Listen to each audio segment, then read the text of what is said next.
Muito obrigado por escolher o Ministério de Vídeo e Áudio do Templo Batista Maranata. Depois de ouvir esta mensagem, visite o nosso site www.tbm.org.br. A nossa igreja oferece discipulado cristão, instituto bíblico e muitas oportunidades para o seu crescimento espiritual.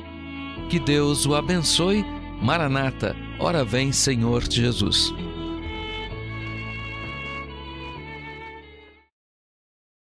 Primeira Samuel 8. Sucedeu que, tendo Samuel envelhecido, constituiu a seus filhos por juízes sobre Israel. E o nome do seu filho primogênito era Joel, e o nome do seu segundo, Abia, e foram juízes em Berseba. Porém seus filhos não andaram pelos caminhos dele, antes se inclinaram à avareza e aceitaram suborno e perverteram o direito. Então todos os anciãos de Israel se congregaram e vieram a Samuel a Ramá e disseram-lhe: eis que já está velho e teus filhos não andam pelos teus caminhos. Constitui-nos, pois, agora um rei sobre nós, para que ele nos julgue como tem todas as nações. Porém, esta palavra pareceu mal aos olhos de Samuel, quando disseram: dá-nos um rei, para que nos julgue. Deixe-me dar uma pausa aqui, fazer uma pausa. Samuel achou ruim porque eles pediram por um rei. Ora, ele deveria ter achado ruim, porque falaram mal de seus filhos, né? Seus filhos que não estavam fazendo as coisas certas. E Samuel orou ao Senhor. E disse o Senhor a Samuel: ouve a voz do povo em tudo quanto te dizem, pois não tem rejeitado a ti, antes a mim me tem rejeitado, para eu não reinar sobre eles. Irmãos, hoje eu quero pregar sobre este título: porque o povo pede por mudanças. Porque as pessoas buscam mudanças. Querido Deus eterno Pai, nós estamos mais uma vez diante da palavra do Senhor. Pai, nós gostaríamos que ela respondesse às nossas indagações e pudesse, ó Deus, tirar as nossas dúvidas, que ela pudesse nos alimentar de certeza e de segurança. Ajuda-nos a pregar a sua palavra, ouvir a sua palavra e recebê-la. Venha me ajudar, ó Pai, de uma forma muito especial nesta manhã, para que eu possa ser um porta-voz fidedigno da parte de Deus. Perdoe os meus pecados e usa-me humildemente agora, ó Deus, nas tuas mãos eu te peço, no nome de Jesus. Amém. Podem se assentar? Irmãos, por que o povo pede por mudanças? Israel havia nascido para ser uma nação teocrata, ou seja, uma nação governada pela palavra de Deus. Desde que saiu do Egito, Israel sempre teve líderes espirituais, homens de Deus, comprometidos com Deus, Moisés, Josué, os próprios juízes. Outras nações tinham líderes políticos, só Israel tinha líderes espirituais.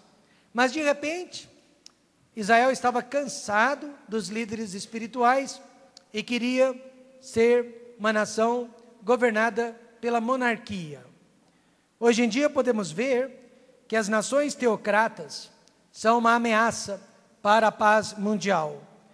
A separação entre o Estado e a Igreja que nós temos hoje na nossa Constituição é um bem para a paz mundial, porque o homem é incapaz de praticar a verdadeira teocracia.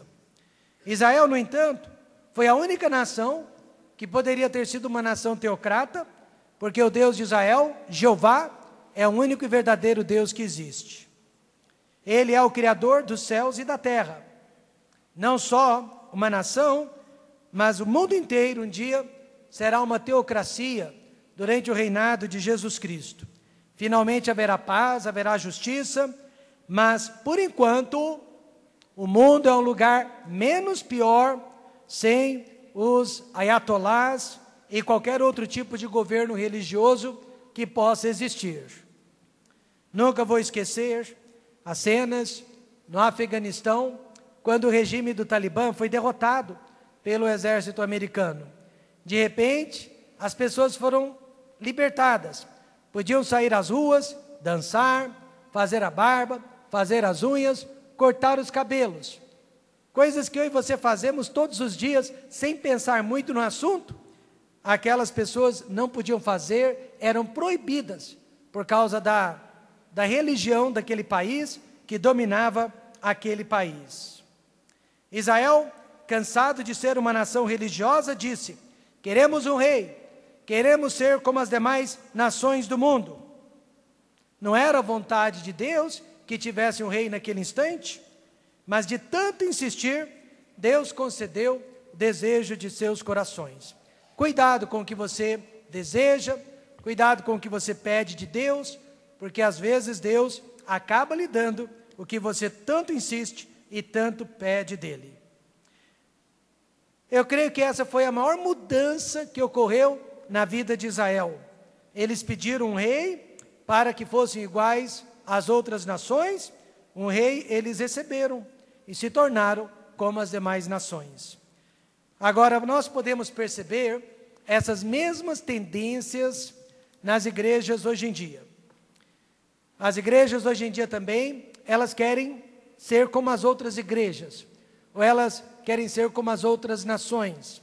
Uma família muito talentosa, de muitos talentos, chegou para um pastor amigo meu e disse: pastor, se o senhor não colocar uma bateria e uma guitarra elétrica nesta igreja, nós vamos ter que tirar os nossos filhos daqui, porque os nossos filhos precisam de vida. Apesar de ser uma família muito importante para a igreja, o pastor disse: eu sinto muito, mas eu não posso, eu não tenho paz, eu não tenho liberdade da parte de Deus para mudar a liturgia sacra de nossa igreja. Nós não vamos imitar o mundo. E naquela mesma semana, aquela família foi embora da igreja para uma outra igreja, onde eles podiam ter a bateria e a guitarra elétrica. Por que o povo pede por mudanças? Por que as pessoas realmente procuram os pastores e pedem por mudanças? Veja 3 razões que encontramos aqui no caso da nação de Israel. A primeira delas, as pessoas pedem mudanças quando a liderança está errada. As pessoas desejam ver mudanças quando a liderança está cometendo erros. E infelizmente, esses erros são mais frequentes do que nós queremos admitir. No versículo 3, veja o erro daquelas pessoas. Porém, seus filhos, filhos de Samuel, não andaram pelos caminhos dele. Antes, se inclinaram à avareza e aceitaram o suborno e perverteram o direito. Você gostaria de ser liderado por pessoas assim? Pessoas que se inclinam à avareza, pessoas que aceitam propinas, pessoas que estão pervertendo o direito? Eu não, e garanto que você também não. Tudo cai e tudo se levanta com liderança. Samuel foi um grande líder espiritual da nação de Israel, mas ele foi cúmplice do pecado de seus 2 filhos, Joel e Abia. Ele não praticava o que os seus filhos praticavam, mas ele protegia os seus filhos, consequentemente, o pecado de seus filhos. E é interessante observarmos que antes dele, o sacerdote Eli também teve os mesmos problemas com os seus 2 filhos, Ofni e Finéias. Aconteceu exatamente a mesma coisa com os filhos de Samuel. Portanto, o povo já vinha debaixo de uma liderança corrupta há muitos anos. Uma liderança sem caráter, e o povo já estava cansado daquela liderança maledicente.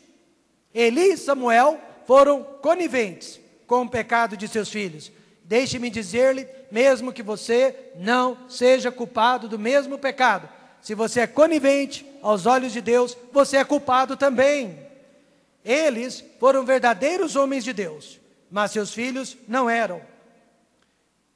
Eu reconheço que é muito difícil lidar com membros da nossa família no ministério, porque ou nós temos a tendência de sermos muito duros com eles ou muito moles com eles. Eli e Samuel foram muito, mas muito moles com os seus 2 filhos. Há um ditado que diz que o sangue é mais grosso do que a água. Isso quer dizer, e eu vou ser bem franco com os irmãos, na grande maioria das vezes, espero que não seja o caso com este pastor, mas se há problemas entre os filhos do pastor com outros jovens da igreja, a tendência é que o pastor sempre fique do lado de seus filhos. Não importa quem esteja certo, não importa quem esteja errado, a tendência do pastor é proteger os seus filhos, a sua prole. A esposa do pastor vai proteger os seus filhos, a sua prole, que os outros filhos saiam da igreja, mas que não mexam com os filhos do pastor. É ou não é verdade? Por quê? Porque o sangue é mais grosso do que a água. E foi mais ou menos isso que Eli e Samuel fizeram. Eles estavam protegendo os seus filhos das críticas do povo de Israel. Quando Israel chegou e disse para Samuel: seus filhos são corruptos, nós queremos um rei. Ele ficou triste, não pela acusação que fizeram contra os filhos, mas porque pediram por um rei. Conheço uma igreja, irmãos, cujo pastor era implacável contra o pecado de homossexualismo, pregava o que a Bíblia ensina sobre o homossexualismo, até que descobriu-se que seu filho estava praticando o homossexualismo.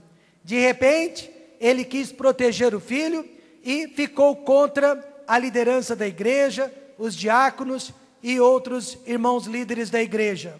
Ele queria que a igreja aceitasse o pecado de seu filho e que o filho permanecesse na liderança da igreja, mas os demais líderes não aceitaram. A igreja se dividiu, aquele pastor foi embora, levou o seu filho e abriu uma outra igreja através da ajuda de seu filho. Irmãos, eu sei que a liderança não é perfeita e não tem que ser perfeita, ao contrário, a liderança erra. O povo, no entanto, não espera a perfeição de nós, o povo espera humildade. E se a liderança não for humilde nem espiritual, aí o povo começa a pedir por mudanças.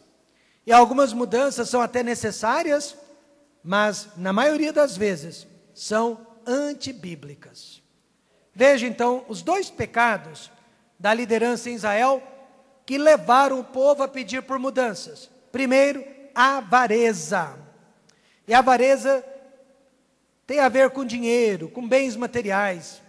Os filhos de Samuel estavam, irmãos, praticando a verdadeira avareza. Eles estavam visando o dinheiro, o lucro, ao invés do bem espiritual do povo.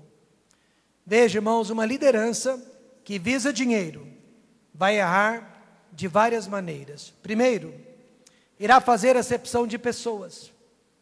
É sim, ela vai olhar para os irmãos da igreja e vai preferir alguns mais do que os outros, por causa de dinheiro, por causa de status. É ou não é verdade? Segundo, irá aceitar suborno, condenará o justo e vai aprovar os ímpios.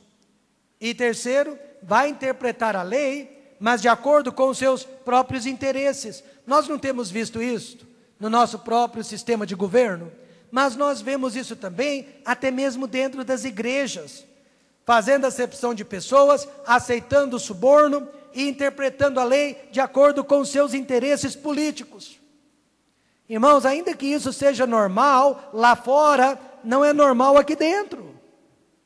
Não é normal dentro da família de Deus. Um pastor muito experiente, certa vez me disse: pastor Rômulo, cuidado, os crentes mais ricos da igreja, geralmente são os mais perigosos. Eles se acham muito importantes, eles se acham imprescindíveis. Aí ele me contou, de um diácono rico que havia em sua igreja. Olha, preste atenção nisso, João Carlos e Reginaldo.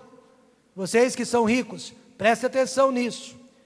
Ele disse que esse diácono era rico, O dízimo do diácono pagava sozinho os óbolos pastorais da igreja, e havia mais de 2 pastores na igreja. Mas um dia esse diácono teve um problema com outro irmão da igreja, o diácono estava errado, o diácono estava na carne, e o pastor teve que lhe mostrar que ele estava errado, que ele estava na carne. O diácono olhou para o pastor e disse: eu não te entendo, como que o senhor pode ficar do lado daquele irmão, que nem dizimista é, e não ficar do meu lado, que paga os seus óbolos pastorais? O pastor disse: eu tenho que ficar dentro da Bíblia. O diácono pediu as contas da igreja, foi embora, e levou com ele também os seus dízimos, mas o pastor ficou dentro da palavra de Deus, não fez acepção de pessoas, amém, irmãos? Não aceitou suborno. Não podemos visar lucro, a igreja não é uma empresa, a igreja não vai falir, amém, irmãos? Não podemos julgar as pessoas, nem pelo que tem, e muito menos pelo que não tem. A Bíblia avisa, na verdade, que nós devemos ficar longe de pessoas que estão visando lucro. Longe. Se afastar dessas pessoas que estão usando o ministério, que estão usando a igreja para ganhar dinheiro. 1 Timóteo 6,5 diz: contendas de homens corruptos de entendimento e privados da verdade, cuidando que a piedade, que a vida cristã, seja causa de ganho. Irmãos, quando alguém acha que a vida cristã é causa de ganho, Paulo disse: aparta-te dos tais. Fuja deles, não conviva com essas pessoas. Agora, eu vou dizer o que eu faço para me prevenir do pecado de avareza. Eu faço e incentivo o pastor Silval a fazer o mesmo. Eu não sei quem são os dizimistas da nossa igreja. Eu não tenho acesso a essas informações, mas pastor, é sua prerrogativa. Legalmente falando, sim. Espiritualmente falando, não. Eu não tenho prerrogativa da parte de Deus para vasculhar a vida dos irmãos e saber quem são os dizimistas e quem não são os dizimistas. Eu não sei. Todas as vezes que eu prego sobre dízimo, que eu prego sobre promessa de fé, eu estou com o coração livre. Amém, irmãos? Eu não estou pensando absolutamente em ninguém. Eu não sei. A menos que você me diga: pastor, eu estou dando dízimo, pastor, eu estou contribuindo com missões, eu não fico sabendo. Isso, irmãos, tem sido proteção para mim. Quando eu estou na sua casa lhe visitando, não é por causa do seu dízimo. Quando eu estou sentindo a sua falta na igreja, não é por causa do seu dízimo. Quando eu estou pregando desse púlpito, não é por causa do seu dízimo. Porque, irmão, se de repente eu fico sabendo, que o Luiz Carlos, ele é o maior dizimista da igreja, a minha tendência humana é abraçá-lo todos os cultos. A minha tendência humana é convidá-lo para almoçar na minha casa. Isso não é bonito aos olhos de Deus. Isso não é justo aos olhos de Deus. Isso é o mesmo que fazer acepção de pessoas. Mesmo porque o Luiz Carlos pode estar dando um dízimo muito maior que o João Ribeiro, mas em porcentagem, pode ser que o João Ribeiro esteja dando muito mais que o Luiz Carlos. Só Deus pode julgar a quantidade que nós estamos dando, amém, irmãos? Só Deus sabe se nós estamos fazendo o nosso melhor. Para me prevenir contra a avareza, eu não sei, não quero saber quem são os dizimistas da nossa igreja. Isso é entre você e Deus. Entre você e o seu Deus. Só que os filhos de Samuel faziam acepção de pessoas. Eles sabiam quem eram os mais ricos em Israel, e esses eram os seus amigos. Esses eram os seus companheiros.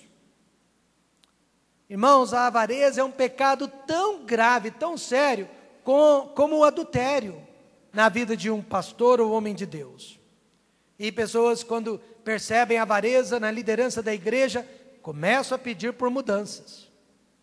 Segundo, o pecado é o da injustiça, porque eles aceitaram suborno e perverteram o direito.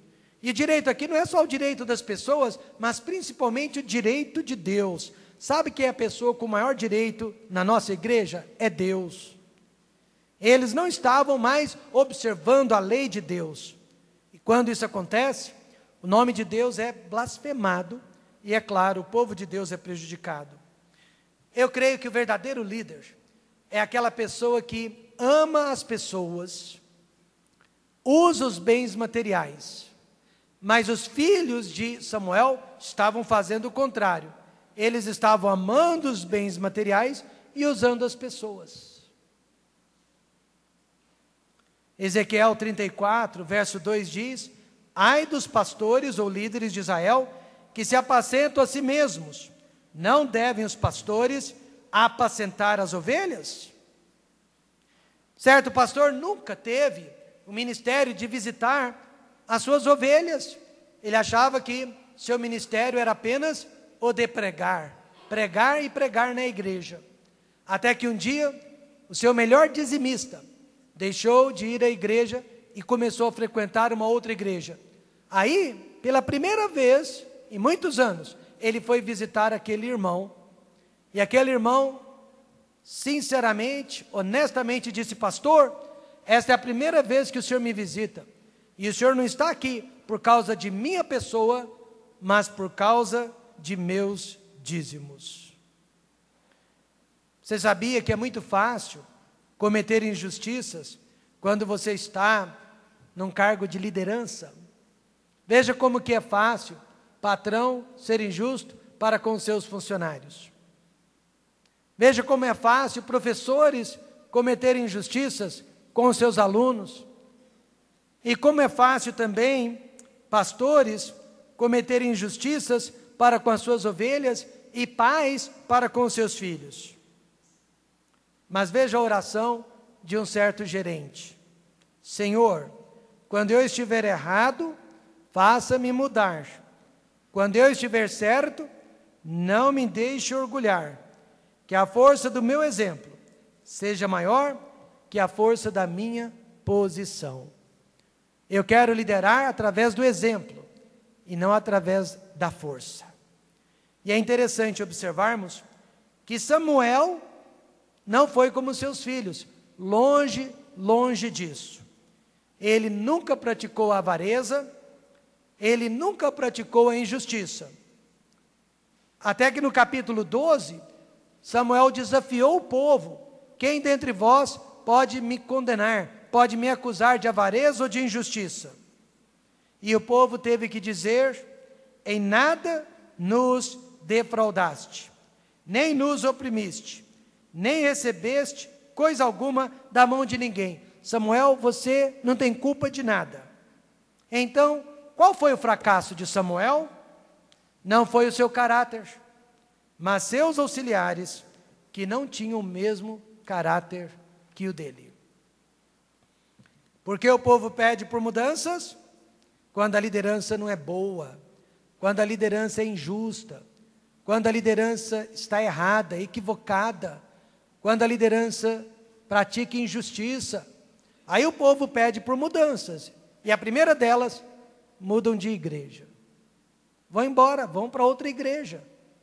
Por que eu vou ficar numa igreja onde os pastores fazem acepção de pessoas, onde eles estão visando o meu dinheiro e não a minha vida? E vão embora, e geralmente não vão para uma igreja melhor, mas estão buscando mudanças. Nós não vamos ser uma liderança perfeita, longe disso, mas você pode cobrar de nós. Nós não seremos avarentos, e nós não seremos injustos. Amém, irmãos? Você não vai ser tratado como número dentro desta igreja. Você sempre vai ser tratado como um indivíduo, como uma pessoa, como um pai, como uma mãe, como um filho. Você vai ser tratado como um irmão em Cristo, uma irmã em Cristo. Você é tão importante para nós quanto qualquer outra pessoa desta igreja. E mesmo crente mais problemático, mesmo crente mais custoso, nós não desejamos que ninguém saia do Templo Batista Maranata. Às vezes, disciplinamos, porque disciplina é bíblica, mas nunca desejamos que alguém abandone a casa de Deus. Jamais. Uma vez um homem que era membro desta igreja disse: o senhor quer que eu saia da igreja? Não quer? Eu olhei para ele e disse: jamais. Nunca me passou pelo coração que o irmão deveria sair da igreja. O que eu quero é que o irmão seja transformado, que o irmão entenda que esta é uma igreja batista, tradicional, bíblica e histórica, e nós não vamos mudar por causa de ninguém. Amém, irmãos? É isso que eu quero que o irmão entenda. Mas jamais perder o irmão. Porque o povo pede por mudanças, quando a liderança não é boa. Segundo, quando o mundo se torna atrativo, aí o povo quer mudança. O povo disse para Samuel: e nós também seremos como todas as outras nações. Espere aí, e nós também seremos como todas as outras nações. Deus sempre planejou uma monarquia para a nação de Israel, mas para que o Messias, Jesus Cristo, pudesse vir ao mundo. Então, o que havia de errado com o pedido do povo? Nós queremos um rei. Como sempre, o motivo, o desejo, para que sejamos como todas as outras nações. Este é o grande problema. Irmãos, Israel nasceu para ser igual ou para ser diferente das outras nações? Diferente. O reino de Israel deveria ser diferente, não igual aos reinos do mundo. Em Gênesis 49, Jacó profetizou que Israel seria governado pela tribo de Judá, da qual sairia o Messias, e não pela tribo de Benjamim, da qual veio Saul. Saul, o primeiro rei de Israel, foi provisório, foi apenas um teste, foi apenas uma preparação, mas não era a tribo e nem o rei que Deus tinha em mente para Israel. Hoje eu vejo o mesmo erro dentro das igrejas. Nós queremos o melhor do mundo e ao mesmo tempo o melhor de Deus. Impossível, ou você tem um ou você tem outro. Nós queremos um seguro contra o inferno, mas não queremos observar as regras da apólice. Geralmente, as mudanças que buscamos não são para a glória de Deus, mas para a nossa própria conveniência. Em 1989, eu ainda era bem jovenzinho, preguei numa igreja, irmãos. 90% da igreja era só de jovens. Entrei naquele culto, né? E havia jogos de luzes, já em 89, baterias e guitarras elétricas, e eles estavam tocando e cantando, na época o que se chamava de rock cristão. Todos os adultos da igreja, na maioria, haviam ido embora da igreja. Eles não queriam aquele tipo de cultos. O pastor, um dos poucos remanescentes, ficou porque prometeu que não iria atrapalhar o ministério dos jovens. Assim como esta igreja, muitas estão mudando e elegendo o mundo como rei, porque não querem ser diferentes das outras igrejas, elas não querem ficar para trás. No Velho Testamento, Israel era o povo de Deus. Quem é o povo de Deus no Novo Testamento? A igreja, eu e você. Nós somos o povo de Deus no Novo Testamento. Em 1 Pedro 2,9 diz: mas vós sois a geração eleita, o sacerdócio real, a nação, diga alguém. E a palavra santa aqui significa diferente, separada. O povo adquirido para que anuncieis as virtudes daquele que vos chamou das trevas para a sua maravilhosa luz. Então a igreja, ela foi chamada para ser diferente e não igual ao mundo. Mas pastor, Jesus Cristo não amava os pecadores? Jesus Cristo amava os pecadores, mas odiava o pecado. Mas Jesus Cristo não andava com os pecadores? Jesus Cristo andava com os pecadores, mas era Ele que decidia o caminho. Mas Jesus Cristo não perdoava o pecado? Jesus Cristo perdoava o pecado, mas repreendia o culpado e dizia para ele não pecar mais. Mas Jesus Cristo não foi oferecido por todos os nossos pecados, mas ele pagou muito caro por isso. Um dia o diabo ofereceu para ele todos os reinos do mundo, sem precisar da cruz, mas Jesus recusou, preferiu a vontade de Deus. Então assim também, a igreja pode e deve amar os pecadores, mas sem fazer a vontade deles, nem lá fora e nem aqui dentro. Pode evangelizá-los, mas sem imitar o seu sistema. Os meninos de Jesus, na década de 70, acreditavam que deviam se prostituir com os incrédulos para ganhá-los para Cristo. E isso é repugnante, mas não é o que espiritualmente muitas igrejas estão fazendo, se prostituindo com o mundo para ganhar o mundo para Cristo. Um jovem recém-convertido me disse, que antes de aceitar a Cristo, ele era baterista de uma banda de rock dentro de uma casa noturna.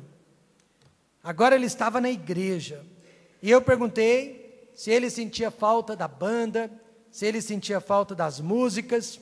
Ele disse, claro que não, pois na minha igreja só mudamos as palavras, mas a música continua a mesma. Mas a Bíblia me diz que o mundo e a igreja são inimigos mortais. Eles não podem conviver. Tiago 4,4 diz, não sabeis vós que a amizade do mundo é inimizade contra Deus? Portanto, qualquer que quiser ser amigo do mundo, constitui-se inimigo de Deus. Claro que eu sei disso e você sabe disso também. Quando nós éramos crianças e adolescentes, isso acontece até entre os jovens. Se você for amigo dele, você não é mais meu amigo. Não acontece demais? Se você anda com aquela pessoa, você não pode andar comigo. Irmãos, isso é imaturidade, mas com relação a Deus, é a pura verdade. Quem é amigo do mundo, não consegue ser amigo de Deus. E nós temos que escolher as nossas amizades. Então, por que o povo pede às vezes por mudança? Pastor, a nossa igreja está muito fechadinha, está muito conservadora. Pastor, olha, ou a gente abre um pouco o leque, ou nós vamos perder os jovens, nós vamos perder os nossos filhos, eles vão procurar outras igrejas, onde eles vão ter mais liberdade. Então nós queremos mudança, porque o mundo lá fora se torna muito atrativo. Quantos pais aqui estão tomando os devidos cuidados com a internet de seu filho? Com o iPhone dos seus filhos, com o iPad dos seus filhos, com o celular de seus filhos? Quantos pais estão tomando cuidado? Isso se tornou, irmãos, um vício, Os jovens se tornaram impulsivos, e muitos estão sendo tratados até com medicamentos, porque não conseguem mais dormir e acordar sem um aparelho eletrônico do lado. Eu sei que vai parecer radical demais, mas as minhas filhas só recentemente tiveram minha permissão para ter um Facebook. E eu já estou arrependido, porque eu agora fico sabendo de coisas, irmãos, que eu preferiria nunca ter ficado sabendo. Pessoas não têm cuidado com o Facebook. Estão de biquíni, às vezes estão com peças íntimas, descabelados, descabeladas, estão em lugares dúbios, lugares impuros, e publicam tudo.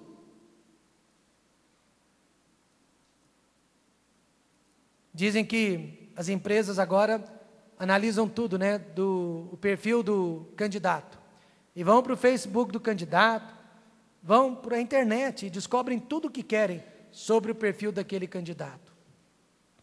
Então nós pais, nós temos que ter muito cuidado, porque os nossos filhos vivem num mundo muito mais perigoso hoje do que eu e você há 20 anos atrás. E já dizíamos isso há 20 anos atrás, Imagine agora.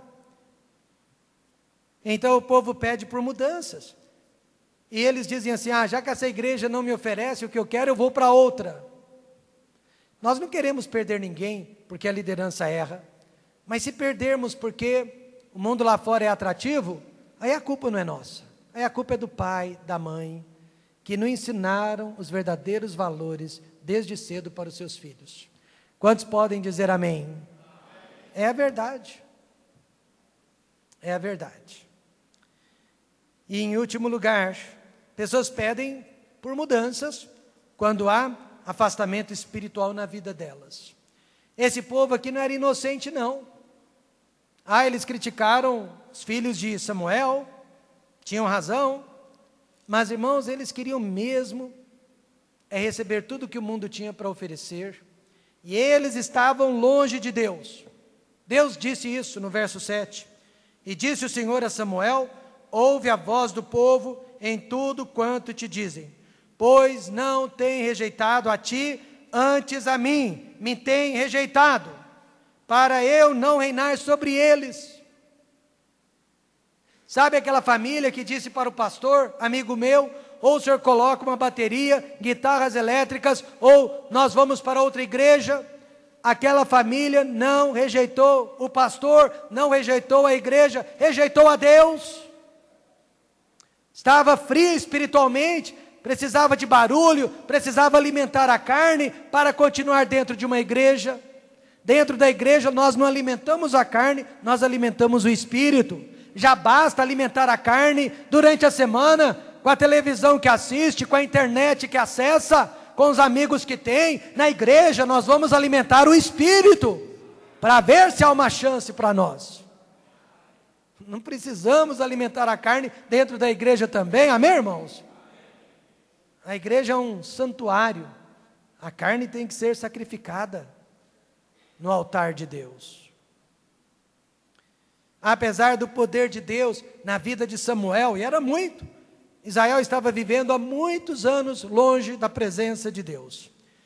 Tentaram se reaproximar dele, mas na força da carne não deu certo. E em 1 Samuel 4, a nora de Eli deu à luz. Sabe qual é o nome que ela colocou no menino? Icabode. Sabe o que significa Icabode? Foi-se a glória do Senhor. Realmente, às vezes, a glória de Deus vai embora de uma igreja. Às vezes, a glória de Deus vai embora de uma família. E às vezes vai embora de uma vida. E nós sabemos quando isso acontece. Israel sabia que não tinha mais a presença de Deus, então queria mudanças. Eles não queriam mais viver naquela letargia, mas foram buscar fogo no lugar errado. O lugar onde tem mais fogo é o inferno. Mas quantos aqui querem o fogo do inferno? Não, irmãos, nós queremos o fogo da palavra de Deus. Não adianta buscar fogo no lugar errado, vai se queimar, vai se machucar. Quando eu era seminarista, recebi a carta de um pastor norte-americano, era uma confissão, ele trabalhava ali na Grande São Paulo, perto de Campinas, e depois de muitos anos, trabalhando, a igreja não crescia, e os seus colegas de ministério estavam crescendo. Ele disse: eu não posso ficar para trás. Aí ele abaixou todos os padrões da igreja. O que vocês querem? Pastor, não fale mais sobre roupas. Nunca mais vou falar sobre roupas. Deixe-nos usar as roupas que queremos. Fiquem à vontade. O que mais? Pastor, nós queremos bateria e guitarras elétricas na igreja. Podem trazer. O que mais? Pastor, nós queremos dividir os cultos. Nós queremos introduzir novos corinhos, nova música evangélica dentro da igreja. Fiquem à vontade. E de repente, a igreja cresceu. E aqueles jovenzinhos que cresceram dentro da igreja, criancinhas, estavam se envolvendo com drogas, sexo livre, gravidez prematura, doenças venéreas, divórcios nos casamentos. E ele disse: meu Deus, o que eu fiz? E então ele escreveu esta carta para nós, jovens seminaristas, e disse: nunca façam o que eu fiz. Eu fui buscar a ajuda do mundo. Eu fui buscar a ajuda do mundo para fazer a obra de Deus, e o mundo me deu o que eu pedi, mas cobrou muito caro em troca. Quando há afastamento espiritual, Onde, pastor, podemos buscar pelo fogo, pela chama, que uma vez queimava dentro dos nossos corações? Somente através de um arrependimento sincero de seus pecados. O fogo não está nem na igreja nem no mundo. O fogo está dentro de cada um de nós. Davi, lembra? Ele se afastou várias vezes de Deus, mas todas as vezes ele voltou com arrependimento. Veja, 2 Crônicas 7,14. E se o meu povo que se chama pelo meu nome, se humilhar e orar, e buscar a minha face e se converter dos seus maus caminhos, então eu ouvirei dos céus e perdoarei os seus pecados e sararei a sua terra. Talvez você esteja pensando, nós precisamos de mudanças na igreja. Não, eu prometo, é você que precisa de mudança. E não é só dentro da igreja, você precisa de mudança dentro de casa, e mudança dentro do seu trabalho, e mudança dentro do seu coração. Israel não precisava, irmãos, de uma nova liderança. Israel não precisava do mundo. Israel precisava de Deus, mas foi a Deus que eles rejeitaram. E assim também, nós não precisamos de pastor Silval, pastor Fabiano, pastor Rômulo, pastor Carlos, evangelista Zander. Nós não precisamos desses homens. Nós não dependemos deles. Nós precisamos de Deus. Veja o que precisamos fazer: humilhar, orar, buscar a face de Deus, se converter dos nossos maus caminhos, e Ele promete sarar a nossa terra e perdoar-nos de todos os nossos pecados. Terminando, não é a igreja que precisa mudar, mas o crente. O crente da igreja precisa de mudanças. A igreja, irmãos, ela é boa, ela pode continuar como sempre foi, com as mesmas doutrinas, a mesma liturgia, ela não precisa mudar. E não é só a liderança que precisa mudar, os liderados precisam mudar também. Porque aquele povo lá que condenou os filhos de Samuel era cúmplice. Não é a igreja que precisa do mundo, mas é o mundo que precisa da igreja. O mundo precisa de uma igreja bíblica, comprometida com Deus. E quando a Bíblia fala de mudança, ela fala de indivíduos e não de instituições. Deus nunca buscou a mudança de instituições. Quando Jesus veio ao mundo, os discípulos até pensaram, ele veio para mudar o sistema judaico, ele veio para mudar o Império Romano, e ele disse, não, eu não sou deste mundo, eu não vim mudar o mundo. Ele disse, eu não vim transformar o mundo, eu vim transformar, diga alguém, você. Ele não trabalha coletivamente, ele trabalha individualmente. Portanto, eu também quero mudanças. Eu quero voltar dos Estados Unidos e encontrar uma igreja diferente. Mas como? Eu não quero que a igreja seja diferente, mas eu quero que a minha vida seja diferente. Eu quero voltar transformado. Amém, irmãos? É isso que eu quero. Nós não estamos aqui para mudar a igreja, a cidade ou o país. Nós estamos aqui para mudar a nossa própria vida. Como pastor? Assim, que se alguém está em Cristo, nova criatura é. As coisas velhas já passaram, eis que tudo se fez novo.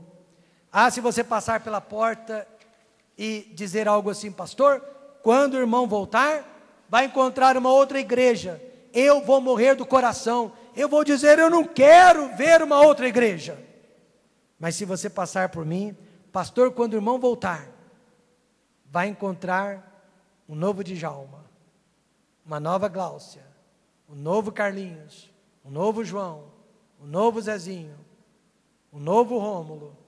Aí sim, porque é essa mudança que eu tenho que buscar, a minha e não a da igreja. Vamos fechar os olhos e orar.